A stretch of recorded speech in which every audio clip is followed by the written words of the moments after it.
మీద బట్టగాల్చి మీదేయటం, తన చేతగాని తనాన్ని కప్పిపుచ్చుకోవటం, తన కుంభకోణాలను కప్పిపుచ్చుకోవటం, అవినీతిని కప్పిపుచ్చుకోవడం అన్నట్టుగా ఒక చిల్లర రాజకీయాలు చేస్తూ రాష్ట్రాన్ని అధోగతి పాలు చేస్తూ ఉన్నాడు. పొద్దున్న లేస్తే కేసీఆర్ గారి పైన బట్టగాల్చి మీదేయాలా, కేటీఆర్ గారిని తూలనాడాలా, తన పరిపాలన చేతగానితనాన్ని అసమర్థతను కప్పిపుచ్చుకోవాలా అన్నట్టుగా పిల్లి కళ్ళు మూసుకొని పాలు తాగినట్టుగా రేవంత్ రెడ్డి గారు నిత్యం కేసీఆర్ గారు కేటీఆర్ గారు జపం చేస్తూ తన పరిపాలన అసమర్థతను కప్పిపుచ్చుకునే ప్రయత్నం చేస్తే ప్రజలకు అర్థం కాదు అని చెప్పని అనుకుంటే ఆయనంత మూర్ఖుడు ఇంకొకటి లేడు. ఆయన ఇవాళ పత్రికా సమావేశం పెట్టి జంట నగరాల ప్రజలకు క్యూర్ పరిధిలోని ప్రజలకు విజ్ఞప్తి చేస్తున్నా అని చెప్పని మాట్లాడిండు. అసలు ఈ క్యూర్ ప్యూర్ రేర్ పైన సమగ్రమైనటువంటి ఒక ఆర్థిక సామాజిక అవగాహన రేవంత్ రెడ్డికి లేదు. క్యూర్ ప్యూర్ రేర్ అన్నటువంటి అంశాలపైన ఆయనకు లేదు, ఆయన పార్టీలో ఉన్న పెద్ద మనుషులకు లేదు, కేబినెట్ మంత్రులకు లేదు. కనీసం దానిపైన ఒక హేతుబద్ధమైనటువంటి ఒక ఆర్థిక పరమైన చర్చ ఎవరితో కూడా చేసినట్టుగా దాఖలాలు లేవు. కేవలం ఎవరు అడ్వర్టైజింగ్ ఏజెన్సీ ఒక పేర్లు ఇచ్చి క్యూర్ ప్యూర్ రేర్ అంటే అది పట్టుకొని రేవంత్ రెడ్డి మాట్లాడుతూ ఉన్నాడు. దానిపైన ఇంకా లోతుగా దమ్ముంటే రేవంత్ రెడ్డి గారు చర్చ చేయాలని చెప్పని కోరుతా ఉన్నాను. అవసరమైతే ఫికీ కావచ్చు, సిఐఏ కావచ్చు, ఇంకా అనేక ఇండస్ట్రియల్ ప్రొఫెషనల్ అసోసియేషన్స్ వాళ్ళతో చర్చ చేద్దాము, దమ్ముంటే రేవంత్ రెడ్డి అని చెప్పి నేను అడుగుతా ఉన్నాను. కేకును కోసినట్టు తెలంగాణను కోసిపడేసి ఒకళ్ళు క్యూరు వాళ్ళు ప్యూరు రేర్ అని చెప్పని ఒక చిల్లర పరిపాలనను తన అనుభవరాహిత్యాన్ని ఒక విజన్ లేనటువంటి కథనాన్ని బయటపెట్టుకుంటూ తెలంగాణను ఆగం చేస్తూ ఉన్నాడు.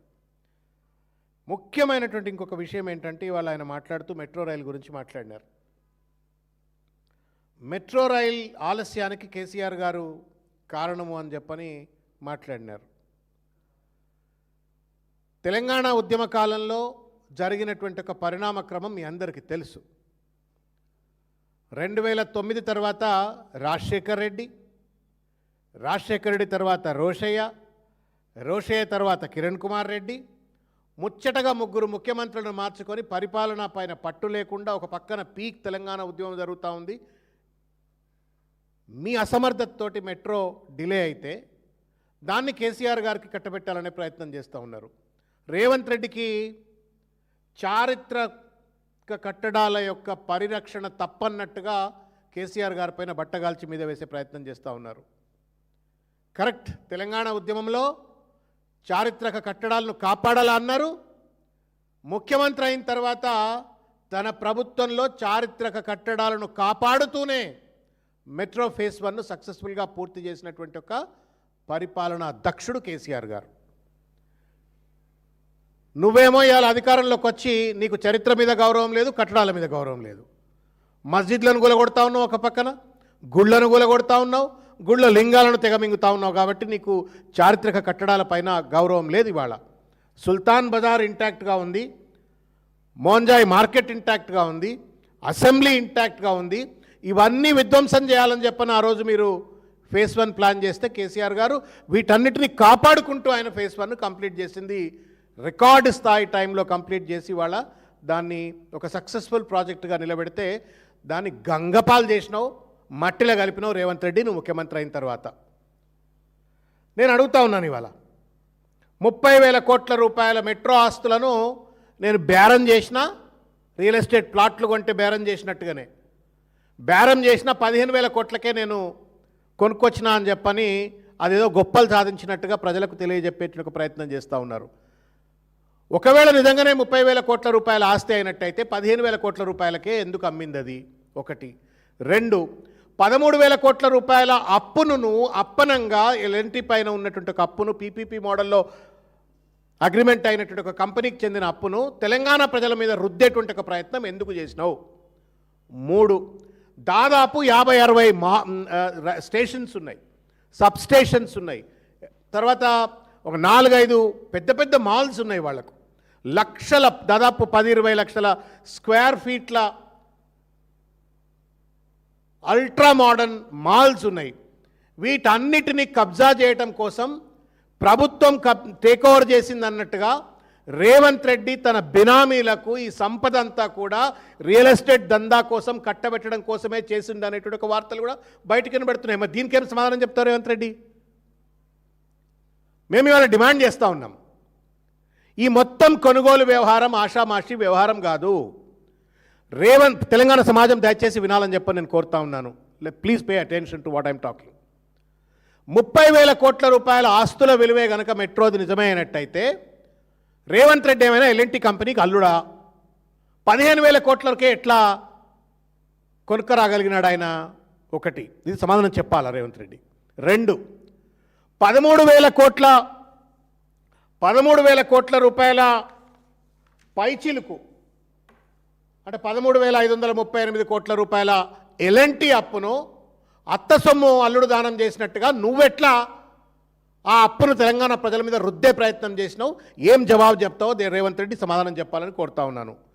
నేను స్క్వేర్గా రేవంత్ రెడ్డి మీద ఆరోపణ చేస్తూ ఉన్నాను డైరెక్ట్గా. ఆ మొత్తం 60-70 స్టేషన్లు కావచ్చు, 57, 60, 70 exact number, I may be wrong factually, but then there somewhere around 50+ or 60+. ఈ స్టేషన్లు కావచ్చు, 12-15 లక్షల స్క్వేర్ ఫీట్ల మాల్స్ కావచ్చు, తర్వాత గత ప్రభుత్వం ఇచ్చినటువంటి ఒక భూమి కావచ్చు, ఆస్తులు కావచ్చు, వీటన్నిటినీ ప్రభుత్వపరమైంది అని చెప్పని అన్నావు. ఇవన్నీ కూడా నువ్వు నీ బినామీలకు కట్టబెట్టేటువంటి ఒక కుట్ర చేస్తున్నావు అని చెప్పని బయట ఆరోపణలు వినబడతా ఉన్నాయి. ఇది నిజమేనా? దీనిపైన విచారణకు సిద్ధమా రేవంత్ రెడ్డి? సమాధానం చెప్పు. అన్నిట్ల దందలే చేస్తారా మీరుగా? స్కూల్ పిల్లల షూస్ కొంటే దంద చేస్తావు, పుస్తకాలు కొంటే దంద చేస్తావు, యూనిఫామ్ కొంటే దంద చేస్తావు, ప్రభుత్వ భూములు అమ్మితే దంద చేస్తావు, ప్రభుత్వ ఆస్తులను విచ్చలవిడిగా ప్రైవేట్ వాళ్ళకి కట్టబెట్టేట ప్రయత్నం చేస్తావు, హెచ్ఎండిఏ ద్వారా దందలు చేస్తావు. ఆఖరికి ప్రజల ఆస్తి అయినటువంటి ఒక కేసీఆర్ గారు అత్యంత ప్రతిష్టాత్మకంగా కట్టినటువంటి ఒక మెట్రో రైల్ ప్రాజెక్టులో కూడా నువ్వు దందలు చేసినావు. ఈ దందల పైన విచారణ జరగాల మేము డిమాండ్ చేస్తూ ఉన్నాం. ఇవాళ మెట్రో రైల్ కొనుగోలు వ్యవహారం పెద్ద కుంభకోణం. ఇది 30,000 కోట్ల ఆస్తి L&T on what basis is that it has relinquished and then handed over to Revanth Reddy. దీనిపైన విచారణ జరగాల. ఎన్ని కోట్ల రూపాయల అండర్ టేబుల్ ట్రాన్సాక్షన్ జరిగినాయో ప్రజలకు తెలవాలా. ఇవాళ ఇంత పెద్ద మాల్స్, ఇంత పెద్ద స్టేషన్స్ అన్నీ కూడా ప్రభుత్వమే మేనేజ్ చేస్తున్నదని చెప్తున్నప్పటికీ కూడా ఇవన్నీ కూడా ఆయన బినామీలకు కట్టబెట్టేటువంటి ఒక కుట్ర జరుగుతుంది అని చెప్పని ప్రచారం జరుగుతున్న దరిమిల ఏమాత్రమైనా నీతి నిజాయితీ ఉన్నట్టయితే రేవంత్ రెడ్డి గారు, ధైర్యం ఉన్నట్టయితే రేవంత్ రెడ్డి గారు, నికార్సైనడు అయితే నువ్వు రేవంత్ రెడ్డి గారు సిట్టింగ్ జడ్జితో ఈ మొత్తం కొనుగోలు వ్యవహారం పైన నువ్వు విచారణ జరిపించు. చీటికి మాటికి సిట్టులు అంటావు, చీటికి మాటికి సిట్టింగ్ జడ్జిల విచారణ అంటావు, కమిషన్లు అంటావు కదా రేవంత్ రెడ్డి. నీ మీద ఎల్ఎన్టీ కొనుగోళ్ల పైన విచారణ జరపాలా అని చెప్పని మేము డిమాండ్ చేస్తూ ఉన్నాము. As a member of legislative council, as a representative of భారత రాష్ట్ర సమితి పార్టీ తరపున మేము డిమాండ్ చేస్తూ ఉన్నాం. ప్రధాన ప్రతిపక్షంగా నీకు దమ్ముంటే, నీతి ఉంటే, నిజాయితీ ఉంటే ఈ మొత్తం కొనుగోళ్లలో మీకు అనిపించట్లే అన్న 30,000 కోట్ల ఆస్తి 15,000 కోట్లకు అమ్మిండు అంటే ఎట్లా? 13,000 కోట్ల రూపాయల అప్పును అప్పనంగా తెలంగాణ ప్రభుత్వం మీద తీసుకుంటే ప్రజల మీద రుద్దుతున్నట్టయితే ఏ కారణం చేత రుద్దుతున్నాడు? ఇవన్నీ కూడా పెద్ద ఎత్తున కుట్రా కుతంత్రం జరుగుతూ ఉంది. ఎల్ఎన్టీని బెదిరించినవును. మొట్టమొదటి అధికారంలోకి రాగానే ఫస్ట్ కత్తి ఎవరి మీద పడ్డది అంటే ఎల్ఎన్టీ సిఎఫ్ఓ మీద. జైలుకు పంపిస్తే ఆయన మాట అన్నాడు, ప్రభుత్వం మారిన తర్వాత మెట్రో రైల్లో కొంత ప్రయాణికులు తగ్గిపోయినరు, మా వ్యాపారం ఏదో దెబ్బతిన్నది అన్నాడు. వాట్ ఎవర్ ద స్టాటిస్టిక్స్ ఏమున్నాయో ఆయన మాట అన్నాడు. ఆ మాట అన్నదే ధర్మిల నేను జైలుకు పంపుతాను అట్లెట్లంతో ప్రభుత్వం మారిందని చెప్పని రాజకీయాలు అని చెప్పని అతన్ని బెదిరించినారు. లొంగ తీసుకునే ప్రయత్నం చేసుకొని వాళ్ళ ఒక పీపీపీ అగ్రిమెంట్లో ఇది ఆబ్లిగేటెడ్, నష్టం వచ్చినా లాభం వచ్చినా ఎల్ఎన్టీ దాన్ని పర్మనెంట్గా నడుపుకోవాల్సిన ఒక బాధ్యత అతని పైన ఉంటుంది. దాన్ని పక్కన పెట్టి నువ్వేదో పెద్ద తెలంగాణ ప్రజలకు ఫేవర్ చేస్తున్నట్టుగా దాన్ని టేక్ ఓవర్ చేసినావు. దీనిపైన విచారణ జరపాలా. రెండోది ఏంటంటే దీనిపైన కూడా విచారణ జరపాలా. ఏ కారణం చేత నువ్వు 6,250 కోట్ల రూపాయల మెట్రో విస్తరణకు టెండర్లు పిలిచి శంకుస్థాపన పూర్తి చేసినటువంటి ఒక hitech city to Shamshabad metro రైలును ఎందుకు రద్దు చేసినావు రేవంత్ రెడ్డి? కేవలం కేటీఆర్ గారి పైన కోపం, కేసీఆర్ గారు శంకుస్థాపన చేసినారు కాబట్టి ఆయన పైన కోపం, దాన్ని రద్దు చేసినావు. అట్లా ఫేజ్ 2 ప్రాజెక్టును రద్దు చేసినావు. సిఎఫ్ఓను బ్లాక్మెయిల్ చేసి బెదిరించి జైలుకు పంపుతా అన్నావు. మొత్తానికి ఎల్ఎన్టీని లొంగ తీసుకొని ఆస్తులన్నీ కూడా నువ్వు లాక్కునే ప్రయత్నం చేసినావు. ఇవాళ నీ వల్ల, నీ దుశ్చర్యల వల్ల ఇవాళ పెట్టుబడిదారులు హైదరాబాద్కు రావాలంటే, తెలంగాణకు రావాలంటే భయపడుతున్నారు. ఒకప్పుడు స్వర్గధామం పెట్టుబడిదారులకు. తెలంగాణ అనేటువంటిది కర్ణాటక, గుజరాత్లో కంటే కూడా అద్భుతమైనటువంటి అట్రాక్టివ్ హబ్గా ఇన్వెస్టర్స్కి ఉన్నటువంటి ఒక తెలంగాణను ఇక్కడ ముఖ్యమంత్రి నోటుకొచ్చింది మాట్లాడతాడు, బెదిరిస్తాడు, అదిరిస్తాడు, బ్లాక్మెయిల్ చేస్తాడు. భూములు ఏమంటే కమిషన్లు అంటారు, ఇంకోదంటే కమిషన్లు అంటారు అని చెప్పని ఇవాళ పెట్టుబడిదారులు రాకుండా ఉండే పరిస్థితి ఏర్పడ్డది. వీటన్నిటిపైన కూడా మెట్రో సిఎఫ్ఓను బెదిరించిన దానిపైన, మెట్రో ఫేజ్ 2 ఏదైతే శంకుస్థాపన చేసిన దాన్ని రద్దు చేసిన దానిపైన, మెట్రో కొనుగోళ్లపైన, మెట్రో ఆస్తులను బినామీలకు కట్టబెట్టే కుట్ర జరుగుతుంది అన్న దానిపైన పెద్ద ఎత్తున ఒక విచారణ జరపవలసిన అవసరం ఉంది.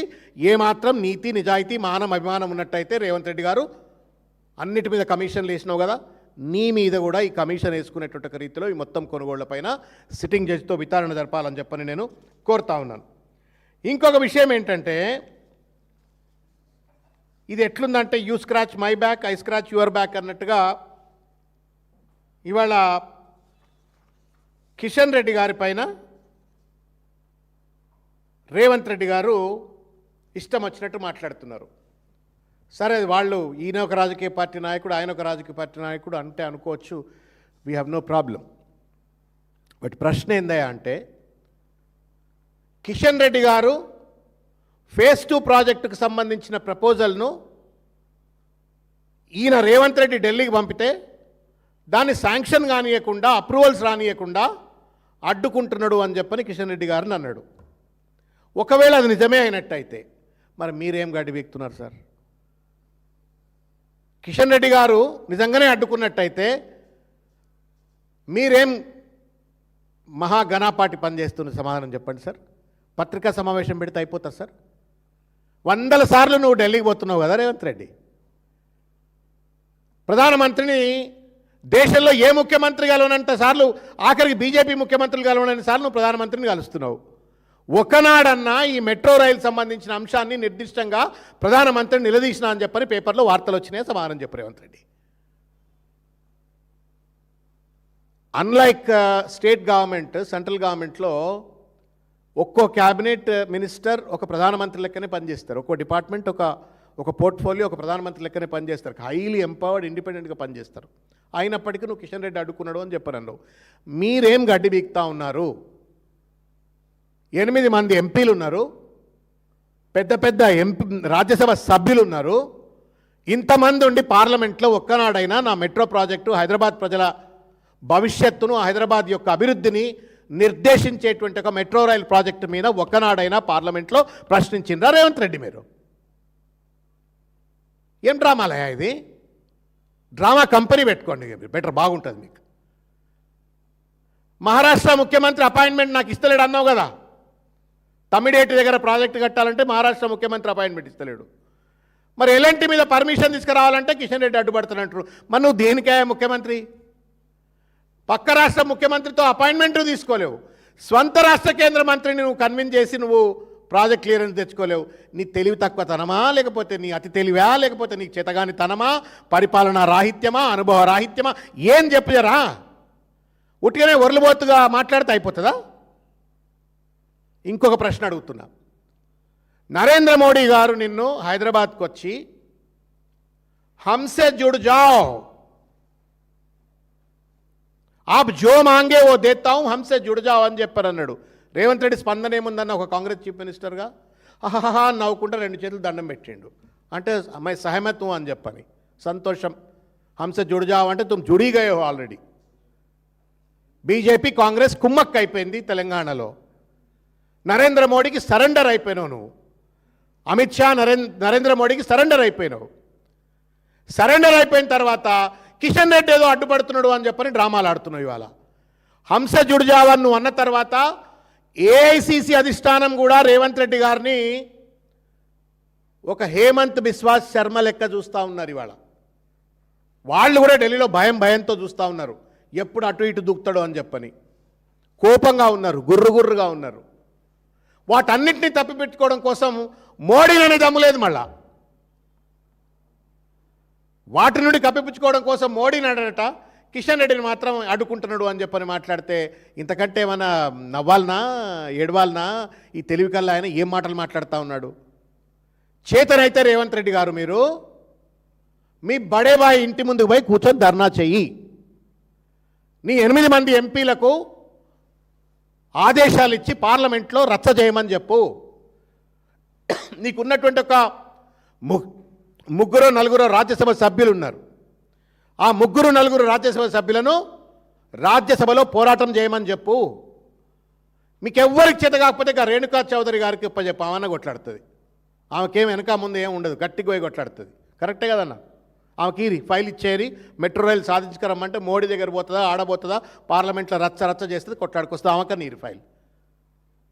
చేతగాని సన్నాసులు ఇవాళ అధికారంలో కూర్చొని హైదరాబాద్ ప్రజల యొక్క జీవితాలతో చెలగాటలాడుతూ, పారిశ్రామిక అభివృద్ధిని కుంటుపరుస్తూ, విచ్చలవిడి అవినీతికి పాల్పడుతూ, కమిషన్లకు పాల్పడుతూ, దందాలకు పాల్పడుతూ, క్షుద్రమైనటువంటి ఒక అక్రమ రాజకీయాలకు పాల్పడుతూ, ఒక వికృత సంబంధాలు బీజేపీతో నెలకొల్పుతూ, మరో పక్కన ఇవాళ ఒక మంత్రి అడ్డుకుంటున్నాడు అని చెప్పని చేవదచ్చిన లెక్క రేవంత్ రెడ్డి గారు మాట్లాడుతూ, మళ్ళీ ఆఖరికి కేటీఆర్ గారట, కిషన్ రెడ్డి గారట బంధమట, కేసీఆర్ గారట మెట్రోను ఆలస్యం చేసిండట. ఏం మాట్లాడాయి? రోజు భజనే నాన్నవే, నాకు అర్థం కాదు. ఫోటో పెట్టుకొని రోజు భజన చేయి సారథిగా, అది ఏమైనా తెలివని వస్తుంది నీకు ఊకే. పొద్దున్న లేస్తే కేసీఆర్ గారు బట్టం కలిసి మీద వేసుకుంటా 2.5 ఏండ్లు అయింది. మరి నువ్వేం చేస్తావు సమాధానం చెప్పమంటే సమాధానం చెప్పకుండా ఇవాళ ఓటుకు నోటు కేసు నుండి తప్పించుకోవడం కోసం, నరేంద్ర మోడీని ప్రసన్నం చేసుకోవడం కోసం, తెలంగాణ ఆత్మగౌరవాన్ని తాకట్టు పెడుతూ, తెలంగాణ ప్రజల యొక్క అభివృద్ధిని ఇవాళ తాకట్టు పెడుతూ, ఇవాళ మెట్రో రైల్ ప్రాజెక్టును కూడా తాకట్టు పెట్టి ఇవాళ కుంటి సాకులు ఎదుర్కొంటున్నాడు రేవంత్ రెడ్డి. దీనిపైన పూర్తి స్థాయి విచారణ జరగాలని చెప్పని డిమాండ్ చేస్తాను. దండం పెడితే